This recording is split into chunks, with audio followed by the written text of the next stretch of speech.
Today's Voice.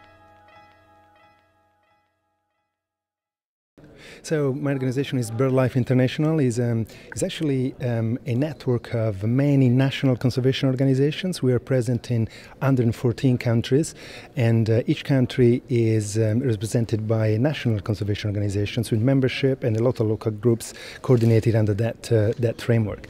So we are really proud of our localness, and we believe that investing in local action is really a critical factor to achieve conservation on the ground.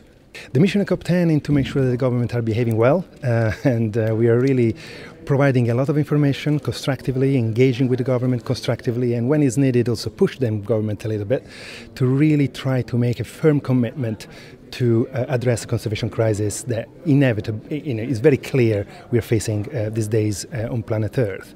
There is an extinction crisis which is going on. Many species are on the brink of extinction, so we know that. So on one hand, we know there are problems. We even know the solutions. What is needed now is the commitment to turn all this knowledge and awareness that inevitably is there into action and results. So we are here to help the government and at the same time to stimulate the government to make firm commitments for clear targets, clear resources allocated to conservation of biodiversity.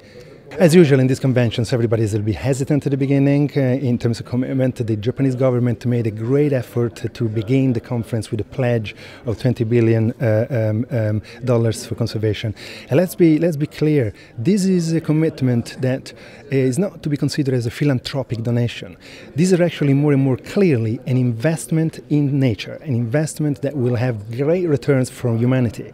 Because if we don't protect nature, we're going to pay the price for it.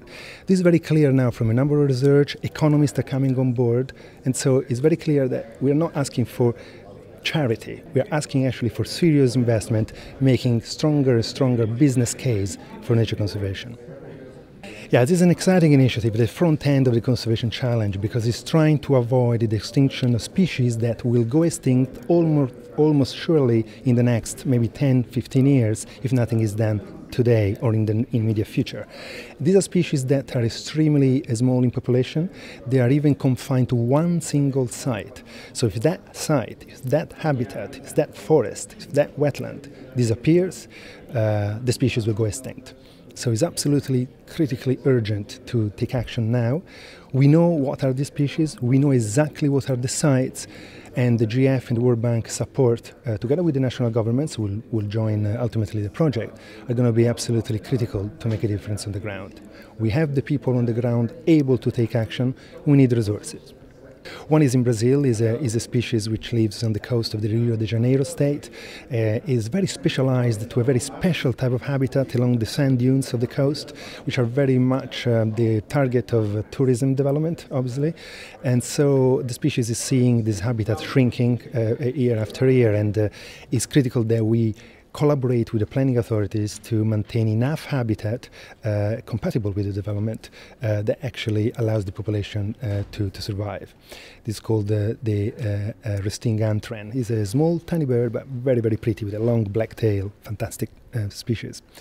The other one, which is actually a success story I mentioned, is about Europe, is in the Azore island off the coast of Portugal. It's called the Azore bullfinch. It's a tiny bullfinch, in fact, that is endemic to the islands and has been threatened because an invasive plant species, which was accidentally introduced into the island, has been effectively competing with the natural local indigenous vegetation, and the birds couldn't find anymore the plants he was feeding on.